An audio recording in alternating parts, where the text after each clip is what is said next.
Bir daha salam. Qaldığımız yerdən davam edək. Keçən dərs biz birinci başlığın, ikinci alt başlığını işləmişdik. Yəni Profile and Cleanser Data alt başlığına aid suallara baxmışdıq. İndi isə üçüncü başlığı olan Transform and Load the Data başlığının suallarına baxacağıq. Yəni vaxt itirmədən keçelim. 3 dənə suala baxacağıq. Suallar bunlardır. Birincisindən başlayaq. Burada bir başlığa 2 dənə sualdır. 2 sual aid edilir və bir-birinə əlaqəlidir. Bizə nə deyir? Deyir ki, bizim 2 dənə Azure SQL databazamız var və onlar eyni, baxın, eyni cədvəllər və eyni sütunlardan ibarətdir. Və biz bunları birləşdirmək istəyirik. Yəni, baxın, birləşdirmək istəyirik, bir table kimi vermək istəyirik. Və bunu necə edə bilərik? Yəni, baxın. Və baxın, burada bir nüansı da qeyd edir ki, data model minimum ölçüdə olmalıdır. Və bu da refreshi dəstəkləməlidir ki, yəni refresh daha az müddətdə geçsin, daha tez geçsin. Baxaq, burada deyir ki, sən bu customer table'ları necə birləşdirə bilərsən? Burada baxırıq ki, biz bilirdik ki, table'ları 2 cür birləşdirmək olur. Biri append etmək, digəri isə merge etməkdir. Burada biz şərtdə bizə deyir ki, eyni sütunlardan ibarətdir və eyni sütunlardan ibarətdirsə, biz bunları alt-alta birləşdirə bilərik. Yəni, append edə bilərik. Burada bizim 2 seçimimiz qalır. Append queries, append as new.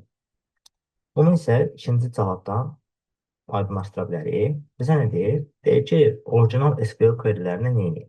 Baxın, orijinal. Yəni, bu deməkdir ki, biz yenisini yaratmışıq ki, orijinalı var bunun, bir də ondan yaranan törəmə table var. Yəni, orijinal yenisini yaratdığımıza görə biz burada append queries as new olur. Append queries etsəydik, biz orijinalın üzərindən birləşdirmiş olacaqdıq. Amma append as query etdikdə orijinal qalır, yeni bir cədvəl yaradırıq və birləşmiş şəkildə olur bu. Yəni, cavabımız burada append queries as new'dur. İkinci sənə deyir ki, biz orijinal SQL querylərinə nə etməliyik? Baxın, biz burada dedik ki, data size-ın ölçüsünü, yəni data modelin ölçüsünü minimum etmək üçün biz orijinal queryləri data modelə yükləməliyik. Yüklənməsinin qarşısını alaq. Burada deyir delivery queries. Queries silsək, biz yaratdığımız yeni table, yəni mənasız olur. Niyə yaradıq ki? Niyə silirik? Yəni, sizə digər table'larda təsir edir. Yaratdığımız table'larda təsir edəcək. Burada nə var? Deyir disable include require import refresh. Deyir refresh'in qarşısına al. Baxın, gələcəkdə bizim həmin o SQL querylərə yeni datalar yüklənir. Əgər biz burada refresh'i qarşısını kəssək, yəni refresh'in olunmasını disable etsək, yaratdığımız yeni table yenilənməyəcək. Bu səbəbdən bunu etməyimiz məntiqsizdir. Üçüncü seçim nədir? Üçüncü seçim bizim cavabımızdır. Deyir, data modeli yüklənməsinin qarşısına. Əslində bunu edə bilərəm. Çünki yeni yaratdığımız törəmə table'ı, yəni hansı ki append etmişdik, onu zaten yükləyirik. Həmin bu query'dəki, bu orijinal query'lərdəki olan məlumatlar yaratdığımız append as new-da bir dəfə gedir. İkinci dəfə getməyinə ehtiyac yoxdur data modeli. Bu səbəbdən onların yüklənməsinin, data modeli yüklənməsinin qarşısını ala bilərik. Cavabımız üçüncü olacaqdır. Yəni disable loading the query to the data model. Üçüncü suala baxaq. Üçüncü sualda nə deyir? Deyir ki, biz Excel-dən bir fayl əlavə etmişik Power BI-yə və biz planımız odur ki, bu data source-da anomaliyaları identify etmək, yəni təyin etmək. Və bunu hansı interfeysinə edərik? Hansı ki, burada column distribution və column quality qrafiklərini görmək istəyirik, görəcəyik. Baxın, gəlin siz gedək baxaq. Birinci cavabda nədir? Advanced Editor Import Query.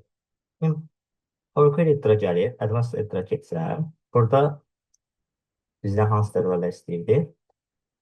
Column distribution və column quality qrafiklərini görmək istəyirdi. Baxırıq ki, burada elə bir şey yoxdur. Ona görə cavabımız birinci deyil. İkinciyə baxsaq, ikinciyə baxaq, ikinci bizim cavabımızdır. Üçüncüdə deyir Z Data View.